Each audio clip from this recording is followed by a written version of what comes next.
दोस्तों, ये कहानी एक ऐसी औरत की है जो स्कूल जाने वाले लड़के से प्यार कर बैठती है। और क्या होगा जब उनका ये रिश्ता उसके पति और समाज के सामने आएगा। तो देर न करते हुए कहानी शुरू करते हैं। कहानी की शुरुआत होती है एक हॉस्पिटल से, जहाँ पर हम रब्बी नाम के एक आदमी को देखते हैं। उसे डॉक्टर समझाती है कि तुम्हें लीवर सिरोसिस है और शराब इस बीमारी के लिए जहर है। तुमने हर चीज का परहेज किया, लेकिन शराब का बिल्कुल नहीं। यदि ऐसा ही रहा तो मैं कुछ नहीं कर सकती। लेकिन डॉक्टर को कहाँ पता कि शराब रब्बी के लिए जिंदगी है। उसका मानना है कि यदि ये न होती तो वो ये 14 साल भी ना काट पाता। रब्बी एक पढ़ा लिखा इंसान है जो कि एक राइटर है। वो अपने नौकर बहादुर के साथ इस शहर में रहता है। आज उसने बहादुर से कहा कि मैं कल अपने गांव जाऊंगा, मतलब कि अपने नाना जी के घर, क्योंकि उसी गांव में उसने अपना बहुत सारा वक्त गुजारा है। साथ ही साथ रब्बी ने बहादुर से कहा कि मेरी कोई भी स्क्रिप्ट 15-20 लाख से कम में मत बेचना और बाकी की मेरी सारी किताबें लाइब्रेरी में दे देना। और अब से इस घर में बहादुर रहेगा। बहादुर हैरान है कि इतने सालों में रब्बी यहाँ से कहीं नहीं गया, लेकिन अब अचानक ऐसा क्यों भला। वहीं रब्बी का कहना है कि जी तो उसका भी नहीं करता वहां जाने का, लेकिन एक शख्स है जो उसे इतने सालों तक टिकने नहीं दिया। वो एक बार सब कुछ भुलाकर खुश होकर उससे मिलना चाहता है। उसकी आंखों में अपने लिए फिर से वो प्यार देखना चाहता है। और इस तरह वो अपना सब कुछ बहादुर को सौंपकर अपने नानके पहुंच गया। इतने सालों बाद उसके मामा मामी सब उसे देखकर बहुत खुश थे। साथ ही उसकी मामी ने एक सवाल पूछा कि तुमने अभी तक शादी क्यों नहीं की? तुम्हें तो एक से एक हीरोइन वहां पर मिल जानी थी। लेकिन रब्बी उनकी बातों को इग्नोर करके वो पुराने घर के बारे में पूछने लगा। उन्होंने बताया कि वो घर तो मिट्टी से भरा पड़ा है, लेकिन रब्बी कहाँ मानने वाला था। उसने कहा कि मैं वहीं सोऊंगा, क्योंकि उस पुराने घर से उसकी यादें जो जुड़ी हुई हैं। जब रब्बी उस पुराने घर में पहुंचा तो सामने वाले घर में गौरी नाम की एक औरत उसे आवाज लगाती है और उससे यूं ही प्यार की बातें करने लगी। लेकिन ये तो रब्बी का महज एक वहम था। और यहाँ से कहानी फ्लैशबैक में जाती है, जहाँ पर हम देखते हैं कि रब्बी के माता पिता उसे यहाँ पर छोड़ने के लिए आए थे, क्योंकि उनके गांव का स्कूल 10वीं तक था और रब्बी के नाना जी के गांव में 12वीं तक स्कूल था। क्योंकि रब्बी को किताबों के साथ बहुत प्यार था और वो आगे की पढ़ाई करना चाहता था, इसलिए रब्बी के माता पिता उसे उसके नाना जी के घर छोड़ गए। लेकिन रब्बी के मामा जी की सोच थी कि बच्चे जितने जल्दी काम में लग जाएं उतना अच्छा है, पढ़ाई लिखाई में कोई फायदा नहीं है। उसके बड़े मामा को डर था कि रब्बी उसके बेटे को बिगाड़ न दे, इसलिए वो रब्बी से उसे दूर रहने को कहता है। रब्बी का इस गांव में जी नहीं लगता था। उसके दोस्त ने उसे सलाह दी कि तू यहाँ पर कोई सहेली बना ले, अपने आप तेरा मन यहाँ पर लग जाएगा। लेकिन रब्बी बहुत सीधा था, उसे इन सब में कोई इंटरेस्ट नहीं था। और फिर एक दिन रब्बी के मामा ने अपने बेटे से कहा कि हमने 2 भैंसें और ली हैं और उन्हीं की देखरेख के लिए तुम्हें पुराने घर में सोना होगा और अपने साथ रब्बी को भी सुला लेना। और उस रात को पहली बार रब्बी ने गौरी को देखा, जो कि अपने बच्चे के साथ थी। उस पुराने घर में रब्बी के कुछ दोस्त भी आ जाते, जो कि वहाँ पर शराब पीते। वो आपस में सभी बात करते हैं कि हमारी किसी की भी अभी तक कोई गर्लफ्रेंड नहीं बनी और जिसकी भी बनेगी वो हम सबकी गर्लफ्रेंड होगी। इसके लिए रब्बी भी एग्री करता है। और फिर अगली सुबह फिर से रब्बी ने गौरी को देखा। वो उसे इग्नोर करने की कोशिश करता है, लेकिन पता नहीं क्यों गौरी मुस्कुराकर उसकी तरफ देखी जा रही थी। तभी वहाँ पर रब्बी के दोस्त आ जाते हैं। उसने उनसे पूछा कि वो कौन है। उन्होंने बताया कि उसका नाम गौरी है, शक्ल से सुंदर है लेकिन किरदार से बहुत गंदी। इस तरह कुछ दिन बीते और अब रब्बी ने स्कूल जाना भी कम कर दिया था। वो दिन भर अपने दोस्तों के साथ यहाँ पत्ते खेलते रहता और सामने गौरी को देखते रहता। एक दिन रब्बी स्कूल से घर आ रहा था, तब गौरी ने उसे इंटेंशनली कहा कि जो उसके मन में है वो कह दे, आखिर वो इस तरह उसे देखता क्यों रहता है। रब्बी के भाई ने उसे समझाया कि मुझे तो ये औरत ठीक नहीं लगती, घर चल, ऐसा ना हो तुझे फंसा दे। आज रब्बी के दोस्त एक टीवी लेकर आए थे। तभी वहाँ पर गौरी का पति भी आ जाता है। उसने कहा कि मुझसे डरो मत, मैं भी तुम लोगों का दोस्त ही हूँ। जो भी फिल्म लगाओगे मैं भी तुम्हारे साथ देख लूंगा। गौरी के पति को इतने पास में देखकर रब्बी को डर भी लगा और वो जो कर रहा था उसे अपने किए पर शर्म भी आ रही थी। वो अगली सुबह अपनी गलती की माफी मांगने गुरुद्वारे पहुंचा और अब उसने गौरी से दूर रहने का फैसला कर लिया। लेकिन गुरुद्वारे से लौटते वक्त रास्ते में उसकी फिर से गौरी से मुलाकात हो गई। वो उसे इग्नोर करके जाने ही वाला था, लेकिन अचानक उसके कदम रुक गए और उसने गौरी को देखकर एक शायरी कह दी। गौरी ने उससे कहा कि मुझ पर इन सब बातों का असर नहीं होगा, मैं लड़की नहीं एक औरत हूँ, जा कोई अपनी उम्र की ढूंढ ले। अगले दिन वो फिर से गौरी के पति के घर से चले जाने के बाद वो उससे बात करने की कोशिश करता है, लेकिन गौरी ने उसे समझाया कि तू पीछे हट जा, यदि ये बात मेरे पति को पता चल गई तो वो तुझे काट कर नहर में फेंक देगा। रब्बी के दोस्त ने उसे समझाया कि तू उसे कोई चिट्ठी लिख, क्योंकि मुझे लगता है वो तुझसे बात करना चाहती है। यदि ऐसा ना होता तो अब तक उसने अपने पति को बता दिया होता, और इसलिए रब्बी उसे एक चिट्ठी लिखता है। बदले में गौरी की तरफ से भी एक चिट्ठी आती है, लेकिन वो चिट्ठी उर्दू भाषा में लिखी हुई थी। इसलिए रब्बी अपने दोस्त के साथ मैडम की मदद लेकर वो चिट्ठी पढ़वाता है, जिसमें गौरी ने लिखा था कि मैं उस दुनिया की हूँ जहाँ पर आशिकों की गिनती बहुत ज्यादा होती है और प्यार की उम्र बहुत छोटी होती है।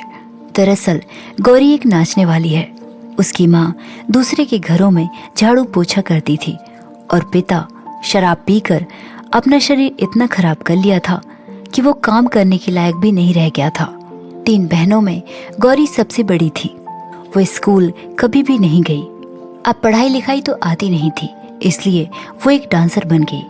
बुरा तो लगता था, लेकिन घर की रोटी के लिए ये सब करना था। 4 पैसे जोड़कर उसने गांव में ही अपने पिता के लिए एक दुकान खोल दी और दोनों बहन को पढ़ाया लिखाया। एक बहन को पढ़ाई पूरी करने के बाद क्लर्क की जॉब मिल गई। घर वालों ने कहा कि अब हमारी जरूरतें पूरी हो गई हैं, ऐसा करते हैं हम तुम्हारी शादी कर देते हैं, अब ये सब करना बंद कर दो।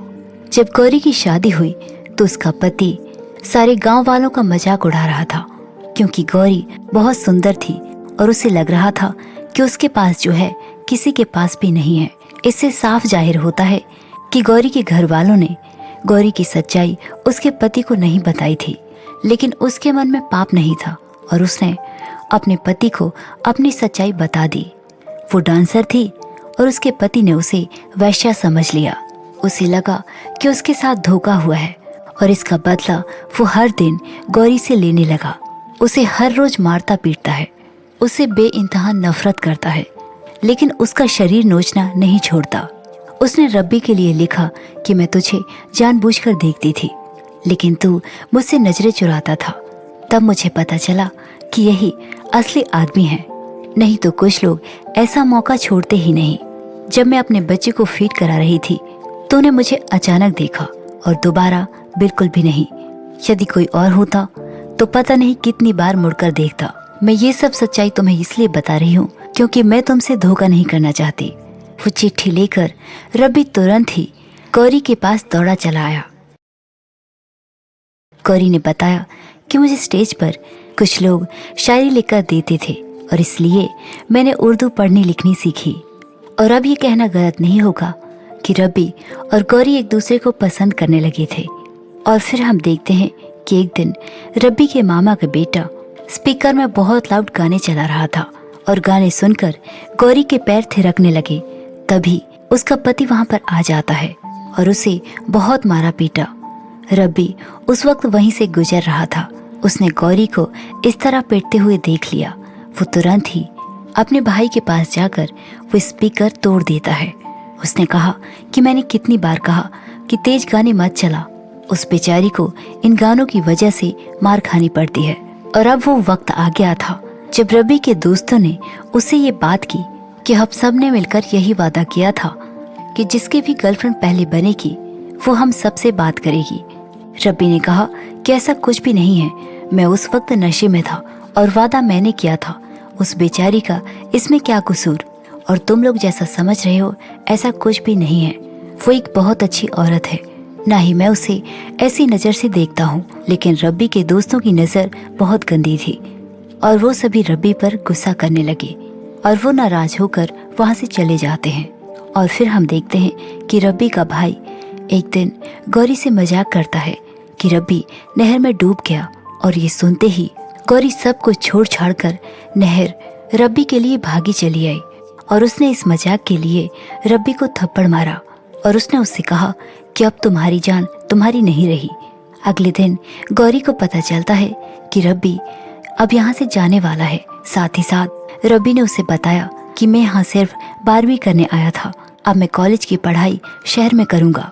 गौरी ने उससे कहा कि और मेरा क्या होगा, मुझे तो अब तुम्हारी आदत हो गई है। रब्बी ने कहा कि मेरे 2 पेपर बचे हैं, मैं दोनों में कुछ भी लिखकर नहीं आऊँगा और मैं फेल हो जाऊँगा। इससे मुझे 12वीं फिर से करनी पड़ जाएगी और मुझे 1 साल यहाँ रुकने का मौका मिल जाएगा। और उसने ऐसा ही किया। और फिर एक दिन रब्बी के घर में एक मिठाई का डब्बा आया। उसने पूछा कि ये किस खुशी में।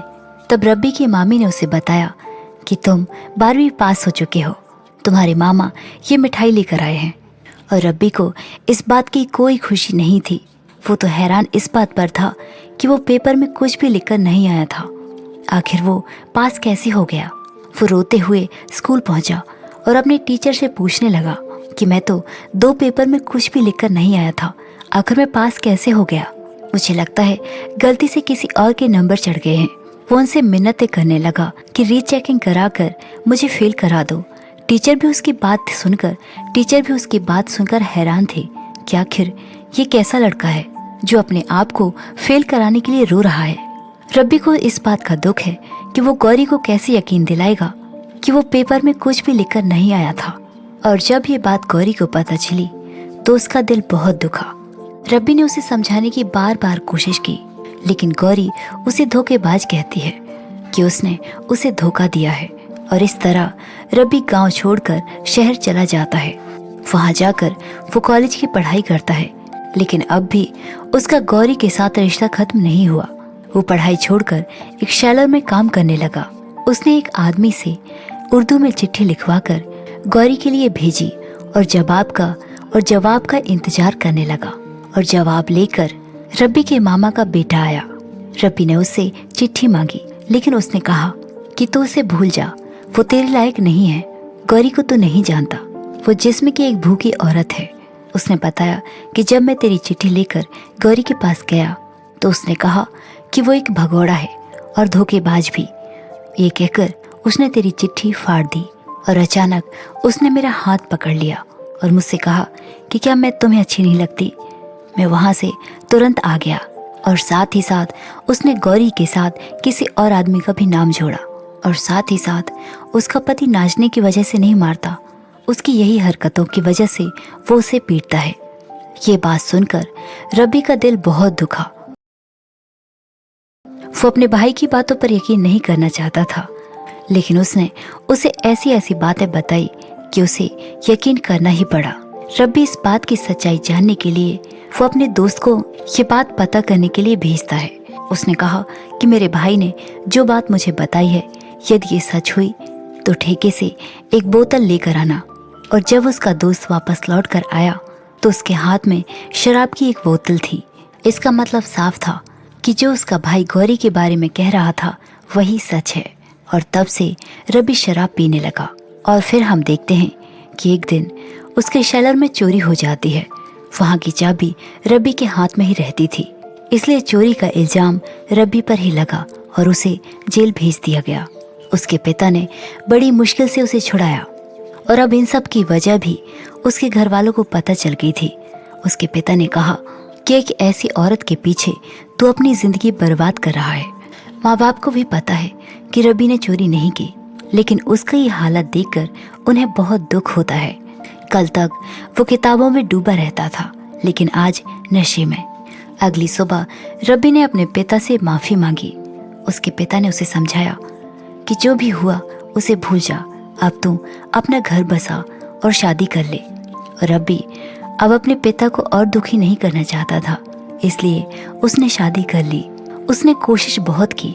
वो उस लड़की में भी गौरी को ढूंढता रहा और उससे वो लड़की भी तंग आ गई और उसने रब्बी का साथ छोड़ दिया और रब्बी अपना घर छोड़कर शहर चला आया। किताबें पढ़ने वाला रब्बी अब फिल्मों की कहानियां लिखने लगा और वो एक राइटर बन गया और यहाँ से कहानी प्रेजेंट में आती है। रब्बी जब सोकर उठा तो सब लोग उससे मिलने आए, यहाँ तक कि गौरी का पति भी। तभी गौरी के घर से एक लड़का बाहर आया। गौरी के पति ने रब्बी को बताया कि ये मेरा बेटा है। रब्बी उसे देखकर गौरी के बारे में ही सोच रहा था। रात को उसके दोस्तों ने गौरी के बारे में उसे बताया कि तेरे जाने के बाद तेरे भाई के साथ भी उसकी यारी थी और साथ ही कई बार उसका किसी और के साथ भी नाम जोड़ा गया और इन्हीं हरकतों की वजह से गौरी के पति ने उसे और भी ज्यादा पीटना शुरू कर दिया। 13 साल हो गए उसे यहाँ से भागे हुए। एक बार हिमाचल के यहाँ व्यापारी आया था, उसी के ट्रक में बैठकर वो यहाँ से चली गई। अपने बेटे के बारे में भी उसने एक बार नहीं सोचा। रब्बी गौरी से यहाँ मिलने आया था। वो उसे एक आखिरी बार देखना चाहता था, लेकिन उसे पता नहीं था कि गौरी यहाँ पर भी नहीं है। और फिर रात को रब्बी अपने स्कूल के दोस्त के पास पहुँचता है। उसने अपनी सारी कहानी अपने दोस्त को बताई। उसने कहा कि तू अकेला ही ये सब सह गया, तेरे साथ जिसकी वजह से ये सब हुआ उसे एक बार देखना तो बनता है। इसलिए रब्बी अपने दोस्त के साथ हिमाचल चला जाता है और जिसके साथ गौरी यहाँ पर आई थी वो उसके बारे में यहाँ वहाँ पता करने लग जाते हैं। उनके पास गौरी की ऐसी कोई इन्फॉर्मेशन नहीं है सिवाय उस ट्रक ड्राइवर के अलावा। कई दिनों तक वो यूं ही उसे ढूंढते रहते हैं और फिर एक दिन उन्हें उस ट्रक ड्राइवर के बारे में पता चल जाता है। वो उस ट्रक ड्राइवर के घर के सामने ही एक रूम बुक कर लेते हैं और रब्बी हर वक्त उस घर की तरफ देखता रहता है। अगली सुबह उस घर से एक लड़की निकलती है और रब्बी उसका पीछा करने लग जाता है। जब तक वो सीढ़ियों से नीचे उतरता है तब तक वो लड़की जा चुकी थी। वो फिर से उसका इंतजार करने लगता है। वो उसी लड़की का इंतजार कर रहा था। कुछ देर बाद उसने देखा कि गौरी उसके सामने से आ रही थी। उसे देखकर उसकी आंखों में आंसू आ जाते हैं और फिर वो दोनों उसके बारे में पता करते हैं। तब उन्हें पता चलता है कि वो उस ट्रक ड्राइवर की बीवी है। हर रोज वो गुरुद्वारे जाती है और बहुत ज्यादा रिलीजियस है। गुरुद्वारे से लौटते वक्त गौरी बच्चों को प्रसाद दे रही थी।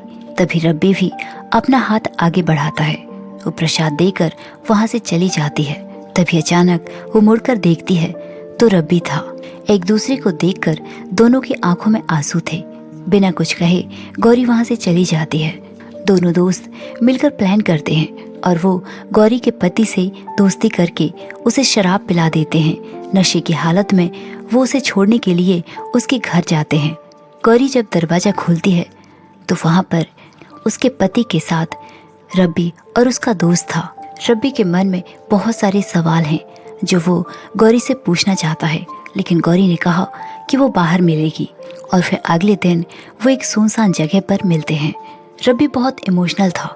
वो उससे कई सारे सवाल करता है कि तुमने मेरे साथ इतना गलत क्यों किया? जब तुम्हारा रब से सामना होगा तो कैसे उसे नजरें मिलाओगी? गौरी ने कहा कि मैंने तुम्हारी खातिर सब कुछ किया। तूने कहा था कि मैं 12वीं फेल हो जाऊंगा, लेकिन तुम पास हुए। यदि धोखा तुमने नहीं दिया तो उसने दिया जिसने तुम्हें पास कराया। और फिर तुम कॉलेज में दूसरी लड़कियों के साथ घूमता फिरता था। तुम्हारे मामा के बेटे ने मुझे सब कुछ बताया। मेरे और तुम्हारे बारे में तुम्हारे दोस्तों को पता था। वो लोग तो मुझे उठाकर ले गए और मेरे साथ जबरदस्ती की।